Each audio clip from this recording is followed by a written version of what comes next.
Welcome, welcome today to our TMBT program, Coach's Corner. Today we were scheduled to have Dan Bieber, one of our players one of our TMBT pro players on. And today we also have Coach Derek Tompkins here. So we were inviting Dan and Coach Tompkins on to talk a little bit about the pro game and pro basketball and just what it's like to be a professional basketball player. When you're a pro basketball player, you have to live it, you have to breathe it, you have to eat it, and you have to sleep it. And so it becomes a way of life. We're blessed to have Coach Derek Tompkins with us today. Coach Tompkins spent almost 20 years playing professional basketball all around the world, as well as here in the United States. And so today we're going to be asking Coach Tompkins a little bit about the difference between the international game, the college game, also the high school game, of course, and which he enjoys most. He's also going to talk a little bit about himself and what he's doing in the New England area with the youth up there. So we're blessed today. Like I said, every time he's on the show, it's always a great deal of fun for me. Coach Derek Tompkins is one of my oldest friends, and so he and I talk basketball so much. We talk on the phone almost every day.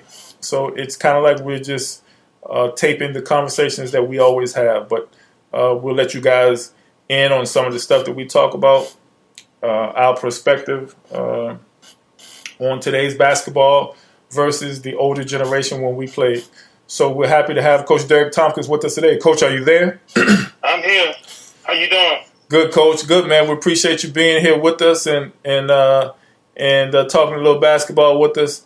How's everything going in New England with the basketball world up there? Coach Tompkins is one of our head scouts in the Northeast part of the United States for our TMBT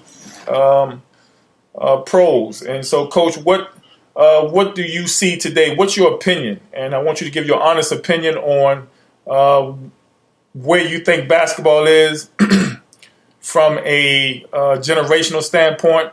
Also talk about yourself.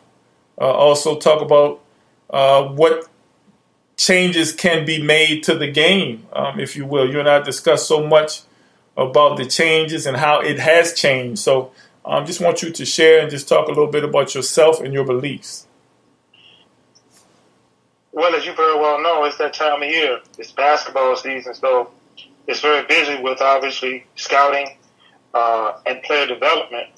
I'm up here in the Northeast region with the young players up here in player development, working out individuals, clinics, things of that nature. The G League opens up in Maine with the Maine Red Claws. The Boston Celtics affiliate team is opening up, obviously, this Friday, which is November the 2nd. So, obviously, I'll be heading up there as I consult with the Maine Red Claws of the Gatorade League, also known as the G League, formerly known as the Developmental League of the NBA. But to answer your question about how the game is changing today, is in my opinion, in my own humble opinion, is that the game is getting younger. It's a young man's game. But it's really young now with the one and done rule. And I think my opinion is I think it has to be a decision made as far as how that needs to be handled. Is there going to be a one and done in college? Are they going to change that from that to going straight from high school to the pros? As we talked about in our last show, the scandals that have arisen from that with these young players, and some coaches have been indicted for that, and some shoe company officials have been indicted for that. So until we resolve these issues with the one and done, with coaches trying to obviously get the best players, from what we have heard in the news, I mean, it's nothing new to us. as you and I both know, it's nothing new to us as far as that is concerned, that these coaches are offering huge sums of money to lure these players into their programs. And Milton, as we talked about, you knew some of these coaches, and I know that you have expressed your sadness about it and your disappointment about it, and you've also expressed your concerns. And I feel the same way as you do as far as that's concerned. But let's go to the G League now, with the rules changing. If you're coming out of high school and you're an elite basketball player, you have an opportunity to get $125,000 in a contract coming up. You get your likenesses. You'll be getting compensated for your likenesses, your images, and those things, which is the same thing that the NCAA has been doing, for years, with these young, athletes. And but my concern with that is that now the salaries from the G League has gone from $26,000 to $35,000. And the example that I think about is as we very well know, I'm from Hopewell, but it's a Virginia native, and I think Highland Springs alum, which is Andre Ingram. Correct me if I'm wrong, who played at Highland Springs. Am I correct? Correct, yes. And he spent his entire career in the G League in the D League, and then became the Gatorade G League. He spent 10 years there. He was a 32-year-old rookie. And now, I don't even know where he is right now. I don't even know if he was even invited to the Lakers camp, which he was on the Lakers G League team for his career. He turned down opportunities to go overseas because he wanted to fulfill his dream in the NBA. So that bothers me in a sense, because you can take a guy that has busted his rear end in the G League for over 10 years, has made the sacrifices with himself and his family. Now, remember you telling me he was teaching class down in Richmond in his off season. So he has to basically take care of his family from Los Angeles, and I think they were in Virginia. And now you're telling me that you're going to give an 18-year-old kid out of high school, if he happens to be an elite basketball player, a $125,000 contract right to his likeness, to where this guy struggled for $26,000 a year, now $35,000 a year. So, that kind of concerns me a little bit, because we still don't know what we're getting. Even in scouting with TMBT, you just don't know what you're getting. We don't want to. I think sometimes we run the risk of sending players over to pro teams in Europe, South America, and some of the contacts that we have. I think, sometimes, we run the risk of sending a player over there who isn't ready to go. So, but that's a chance you take. And just like in the G League, that's what scouting is for, to assess, talent, to make sure that these young men are ready to go and play at the professional level, particularly when you get to the NBA, because if you're coming out of college, you're playing 2 20-minute halves, which is 40 minutes, and a 30-second shot clock now. In our day, it was 45 when that was introduced.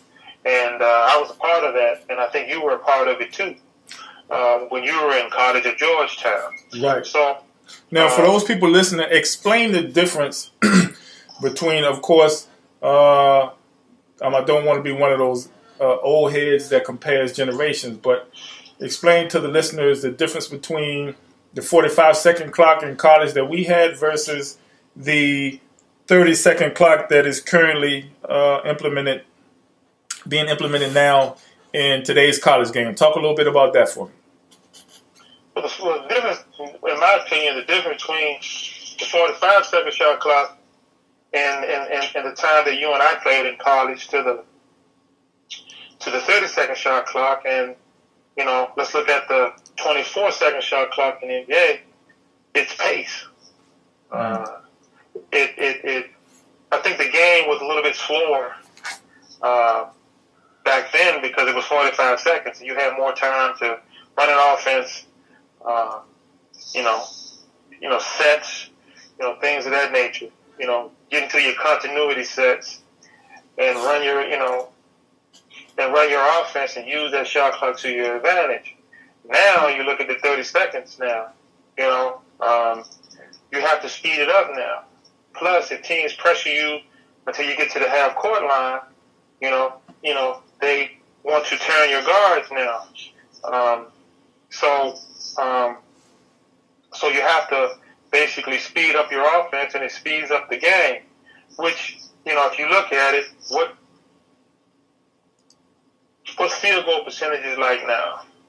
How many assists are teams averaging, per game now? What's their field goal percentages from, 2 and the 3-point, territory? So, a lot of bad shots going up from what I'm seeing because the game is, is at a faster pace now, and you're seeing a lot of one-on-one basketball, even at the college level.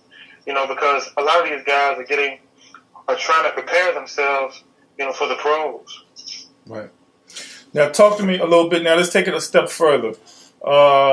We've been talking about up to now. We've been talking about pretty much the American game of basketball, right? We've been talking about the American college game of basketball, and we've been talking about the American pro game of basketball. But let's take it a step further and talk about what you and I know best, which is the international professional basketball way of playing.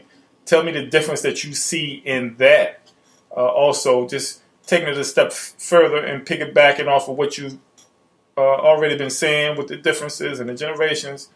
Elaborate on that a little more to kind of enlighten our audience on how basketball can be even more so different overseas. Sure. That's a great question. The difference, in my opinion, as and this is only my opinion, and you and I both have played over there for a number of years. And when you look at if you compare the pro game, the NBA game compared to the European game or the international game, is that the NBA pro game or the pro game here in the United States is more focused on the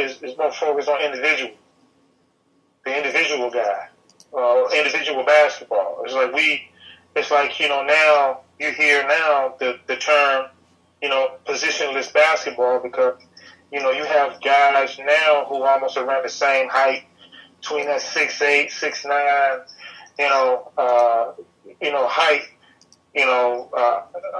height range, so these guys are playing positionless basketball as I'm hearing a lot. Now you get over to Europe, it's a team game. Mm. These guys, from my experience, it was that extra pass. It wasn't too much, one-on-one clear out, basketball. And everything was team, team offense, set screens, roll, get open. Guys would do a lot to get you open.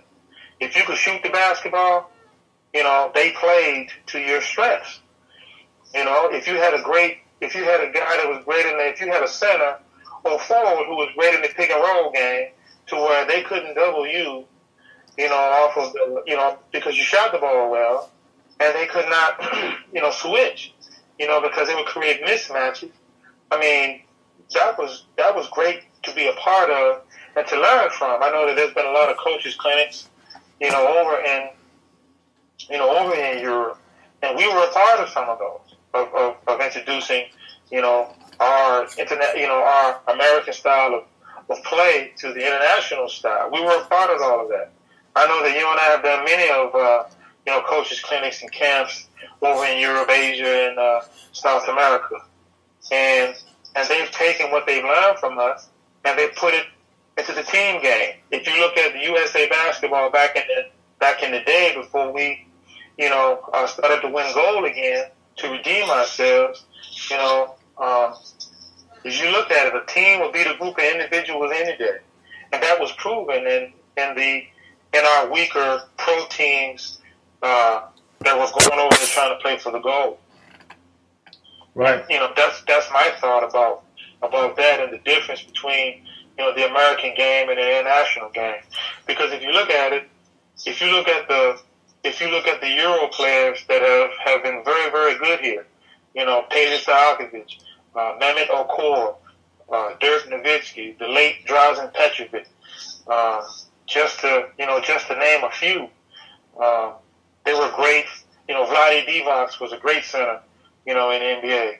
Avidas Sabonis, Sarunas Marciulionis, you know, was great players and were great international players in this league, and they played the team game. I mean, Avidas was a great passer for a big man, you know, and we all know how Petro shot that basketball. We all know how, you know, well, you know, Peja shot it. And then there was a young man that I remember from Turkey was Edo Turkoglu, you know, who played a number of years, and Tony Kukoc, who won, you know, some championships, you know, with Michael Jordan and the Chicago Bulls. So that was a part of the team game that these guys, you know, brought over from their respective countries, you know, to the United States and to the NBA. So I'm taking the time right now to thank those guys, you know, for what they have contributed to our game in the United States. And you take guys like Ginobili, Manu Ginobili, who has come from Argentina. Let's not forget Manu. Manu Ginobili is one of the global ambassadors. Big shout out to him and his brother Seppo Ginobili and the whole Ginobili family. Well, you played with Giuseppe, right? Right, Seppo and I played together in 2000. So it's just beautiful how it goes to show you that basketball has many different forms. You got guys from the United States that can go overseas and play and compete, and then you take guys that come over from overseas that come here and can compete. So it just shows that basketball is a universal game, and when played correctly, it can be played on a very high level. Well, I wanted to take this time to give a shout out to a former international player and teammate of mine who never played in the NBA, but was probably one of the best shooters that I'd ever seen. I never had a chance to play with, which was Oscar Schmidt. Oscar Schmidt, yeah. And, you know, 6'8", 6'9". I remember they beat us in the Pan Am games, you know, and he went over to Italy and came back to Brazil, you know, during the latter stages of his career, but he still could shoot the basketball. So it was quite the honor and privilege to be, you know, his teammate, and so I want to send a shout out to Oscar Schmidt, the Holy Hand. Hey man, we had a chance to play against the brother in Brazil in a tournament that we went to once I was in Chile, and he was, like you said, he was unbelievable, man, for a guy that size.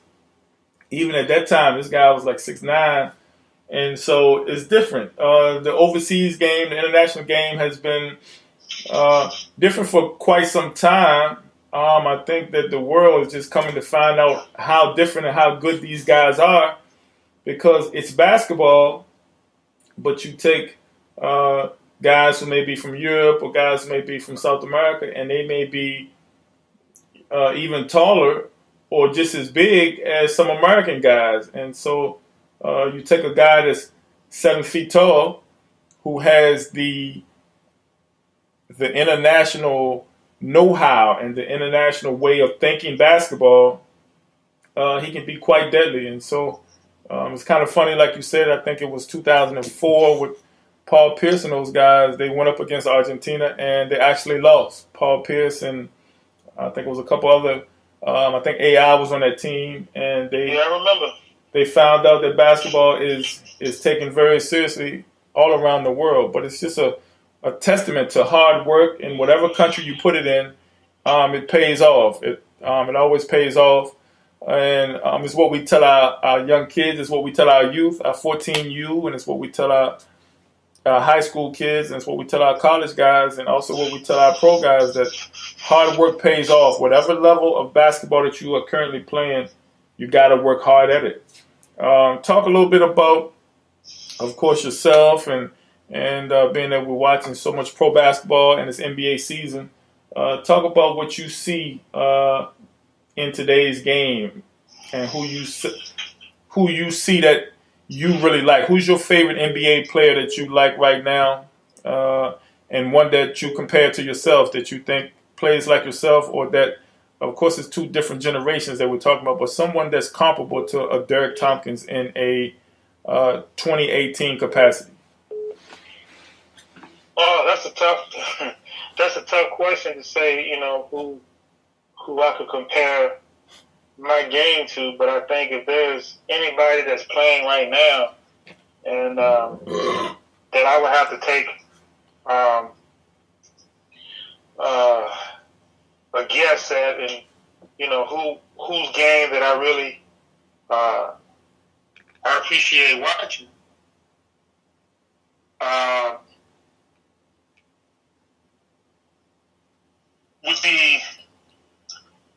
Would be Russell Westbrook. Okay. I think that would be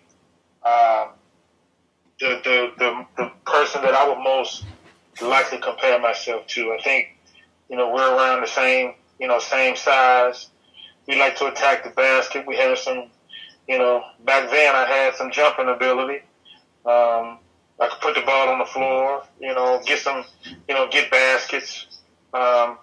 But I had the privilege of working out with former pros every day. I tell these stories, from time to time. When I was at VCU, I had some great mentors. Right. Wow. I mean, thinking about it, I had Phil Spinney, I had Chris Cheeks, Melvin Rome, Pete Strayhorn. We call him Fog. Fog Night. I had Edmund Sherrod, who was a former New York Knick, and I was in college in the the late '80s and early '90s. But Gerald Henderson was still playing. I think when I started working out with Gerald. Gerald was with the Detroit Pistons at the time, who was a former Boston Celtic. But then when you went across town, you had A.J. English at Virginia Union, Terry Davis at Virginia Union. Jamie Waller was frequenting Franklin Street Gym, and we were over at Barco Stevens. And we used to go everywhere to play basketball. Golly, and then it was a downtown Y in the summer times during the lunchtime runs where you go up there and you'd find Johnny Newman or Charles Oakley and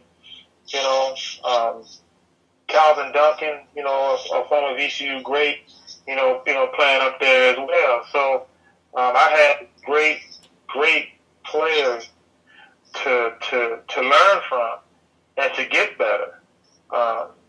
Plus, those guys not only were great players because they played 5-on-5 or 2-on-2 or 3-on-3 or 1-on-1. These guys were even greater because they worked on their own individual game on their own. So that's what I try to teach these young kids, these young high school players, these young college players, and these young pros. It's what you do on your own. You gotta learn, and you gotta know how to work out on your own. Nowadays, you have, so many people who teach the game. They have so many programs, so many individual programs. They have drills and skills. They have, a February vacation camp or Easter vacation or whatever types of camp they have. And you have parents looking for places to send their kids while they go to work from, 8 o'clock in the morning till, 4 o'clock in the afternoon. So sometimes, they think that basically it's babysitting. My camps and my programs don't revolve around that. It's not to watch a 6-year-old who I have to basically babysit. It goes from sixth grade all the way to seniors in high school with the kids program. Because we're there to work. I can't work you out if I have to run around after a 6-year-old. I just don't have time to do that. And well, that's one of the reasons why I think you can't expect a young man or a kid to take basketball as seriously at 6. I recommend 10 on above, but I think at 10 years old, the young man is, kind of understanding that, hey, this is not a game. This is kind of serious, but yet still we don't want him to take it that serious. It's just fun. He's only 10 years old, so I have god kids and students of mine that are 10 years old, and we don't want them to take it that serious, but we want them to take it a little more seriously than they would PlayStation or Fortnite. Right. But it's still a hobby. School is to be taken seriously. Our education, our conduct at home, our conduct at school, and all around conduct as a person, the way you are molding and shaping kids. I really think, and you and I talk about this all the time, I really feel as though basketball can be used as a tool.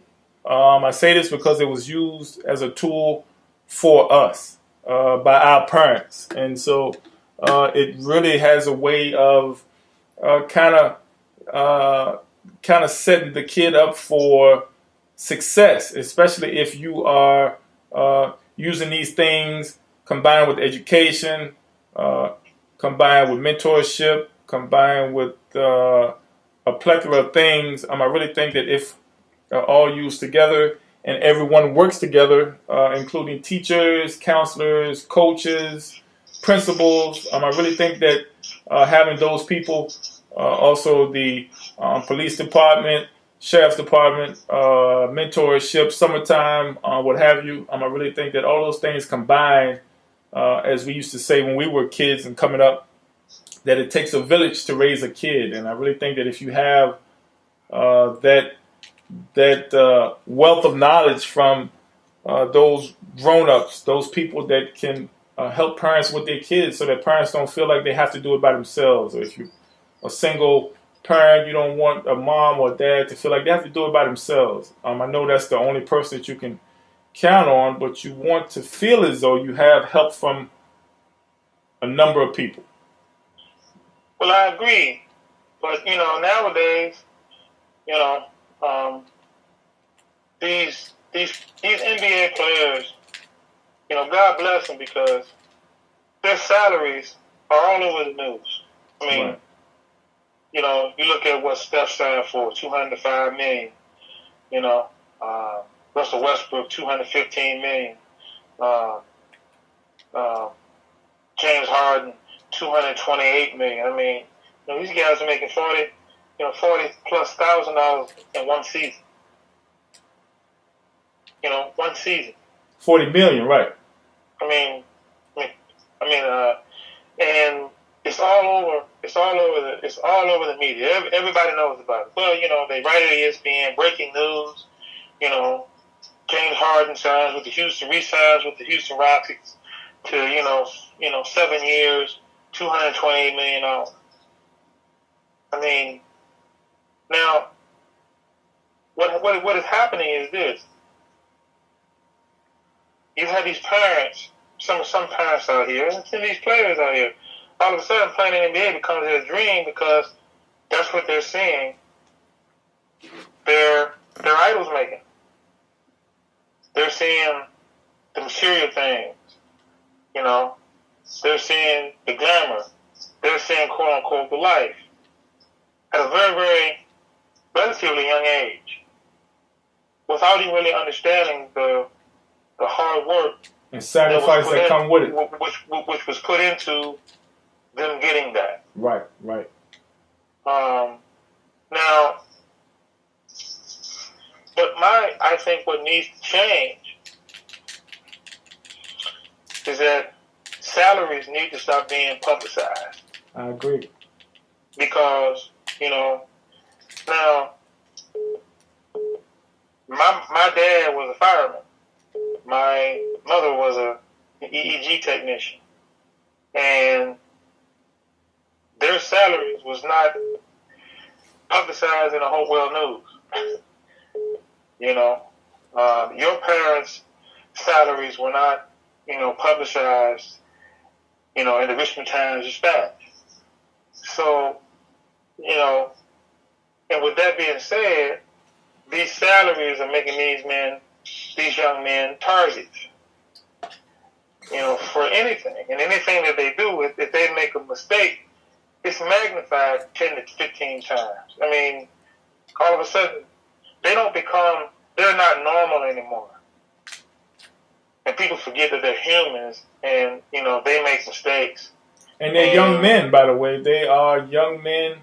They're young men. 25, 30, 35 years old. So they are still relatively young men in the eyes of society.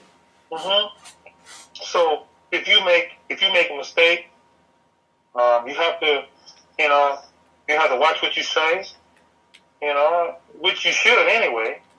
You have to watch how you conduct yourself, which you should anyway. But, if you make a mistake, compared to any regular everyday human being, it's magnified. And then you have to go out and you have to apologize to the world for what you said or for what you did. And, because everyone knows your business. Everyone knows your salary. Everyone knows almost everything about you.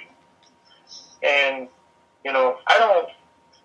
that's what concerns me, about these young men now and their salaries and what's going on. You're not just a basketball player anymore.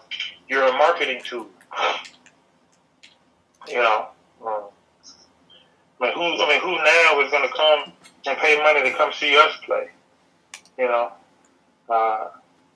So I don't think, even though I feel like I can shoot the ball, like Steph Curry can, I don't think Steph Curry is going to pay, money to come see me play. Well, that's part of being a legend, man. That's part of being a legend and being a realist. But the good thing is we will, I think tickets are sold out. I think whenever he comes this way, whenever he comes to Washington, D.C., it's sold out, man. The Steph Curry show, I think KD is from the Washington DMV area as well. So that game is sold out in advance. But it's just beautiful, man, to see the game and where it's come or where it's come from to where it's at. And I can only imagine where it's going. We've seen the game evolve so much since we've been young men and been blessed to be around the game and be able to teach the game and be around some positive young men with what we've been doing with this TNBT basketball. And so I'm just excited, man, for where basketball is going globally, kind of where it's going especially from a youth standpoint. You see some of these young men, especially with the avenues that they have for promotion and to promote themselves, whether it be to college coaches or they have social media platforms now where you can pretty much control your own promotion, where you don't have to leave everything up to your high school coach or where he has help, because you have social media getting the word out for you, between your social media accounts that your parents can set up for you, and your high school coaches and your AAU coaches. That are, to me, 3 great ways that you could have stuff out and about and getting literature out to coaches about what you're doing and where you're from. So it seems like it's a great time to be a pro basketball player or pro anything or college anything or college pro high school. You have so many opportunities to gain scholarships and then to be seen. So it's a great time to be a young man and to be a positive member of society and helping society, giving back to kids. So it's a great time. You and I talk about it all the time, the avenues that these young men have. And so I'm sure you will agree that we both have sons that are young men. And so it's a a beautiful time to be a young man in America. Yes, it is. There's so many, like I said, there's so many, avenues to, be able to, fulfill, to be able to fulfill, to fulfill your dreams. And we just, we just were in a time and in an era where, there wasn't social media. So, we had to do things a little bit differently. But, with, with YouTube, with Twitter, with, like you said, Facebook, like I said, social media, tweeting, Snapchatting and all that good stuff that I see these kids now, which I'm not, too familiar with it. But, it's just amazing how, it seemed like each and every individual player now, in the sport, has basically a brand, Correct. I'm noticing that, yeah. And parents are starting brands for everybody. They have a brand, KD, brand, SC, Steph Curry, LeBron, LBJ. I mean, it's amazing. And now, with the new collective bargaining agreement in the NBA, which, these young guys or these players can, sign for big deals but become unrestricted free agents after 3 years. There's no long-term contracts anymore. Now these young men have a chance to go to an even bigger market, like LeBron James did. I mean, if you break it down, a lot of great players went to LA. I mean, let's see. Wilt left Philadelphia to go to LA. Kareem left Milwaukee to go to LA. Shaq left Orlando to go to LA. LeBron left, Cleveland to go to LA. So those are 5, magnificent players that I can think of. And all of them are Hall of Famers. And one future Hall of Famer, left their markets and went to a bigger market in LA. So, well, LA to me, I've never been to LA, but LA seems like the ultimate place to have your brand. And whatever your brand is, it seems like in LA, there's a lane for your brand, or there's a lane for whatever it is you're trying to do, whether it be music, sports, what have you. It always seems like it's a good place to be, to promote your brand, to market your brand, to have your brand seen. So, I totally agree. And in my opinion, I do think that once the New York Knicks start to win again, I think New York is going to be a big market too. I think you'll see a lot of players, start to migrate in that market too. I believe that if it's one market that I think is bigger than LA, it's New York. But I think LA is still the biggest, especially from a artist standpoint. You take the weather and it's the star appeal. So I guess, especially New York back in our day, I think was the Mecca. Now it seems as though LA is where everyone is moving. And so if there's any example, the best basketball player in the world, LeBron James, chose LA. So that says a lot. He could have chosen New York. He didn't. For some reason, he chose LA. So who are we to dispute the king? Who are we? I think that I think Magic had a lot to do with that. So, Magic started, right? Magic, the Showtime era, right? I think Magic had a great sales pitch, and Magic's Magic, And, who can tell Magic Johnson no, right? Yeah. But he went. And, while we're on the subject of LeBron James, I think about it.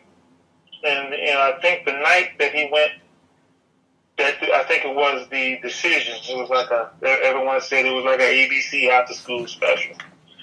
And I was sitting at my buddy's sports bar in Portsmouth, New Hampshire, and he asked me, he said, Derek, where do you think he's going? And I said, I think he's going to Miami. And, he's not going to Miami. Why would he go to Miami? I said, well, it's easy. It's easy to figure out. And, for those listeners out there, I guess if it's up for debate, I'm going to try to make it make sense to you. And this is, again, my own humble opinion.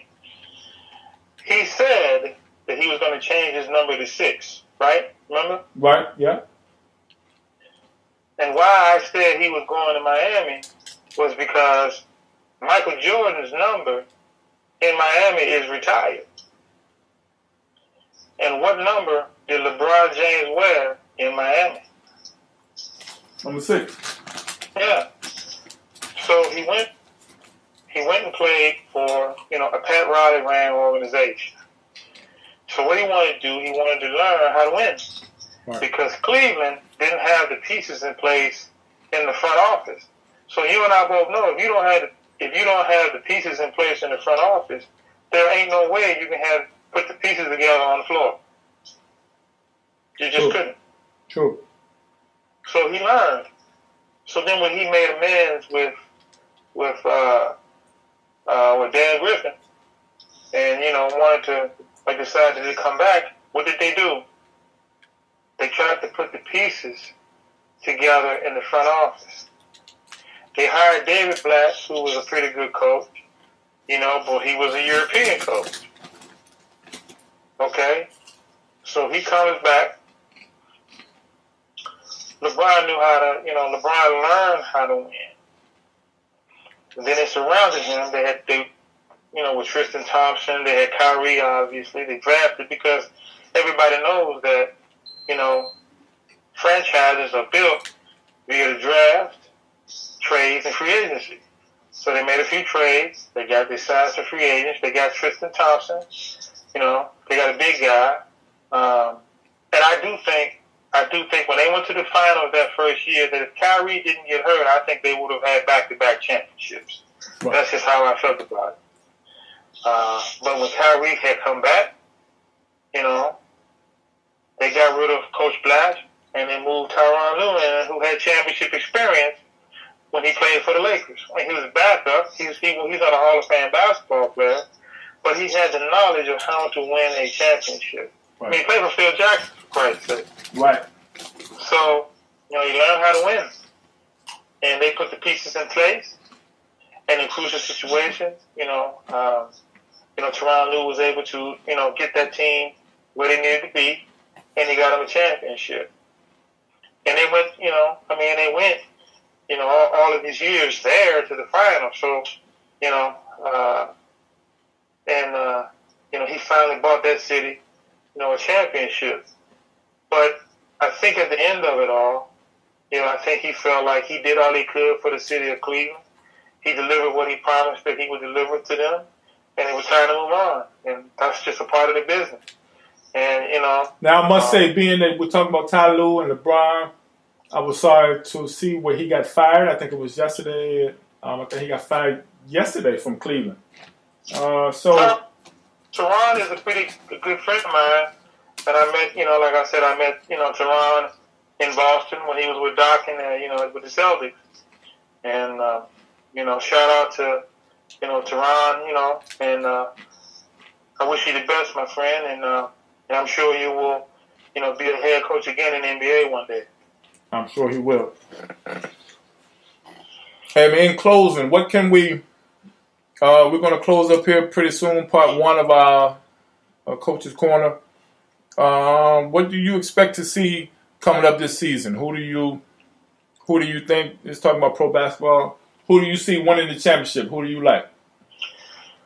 Well, me being a Celtics affiliate, I'm rooting obviously, and I'm pulling for the Celtics because of my ties there.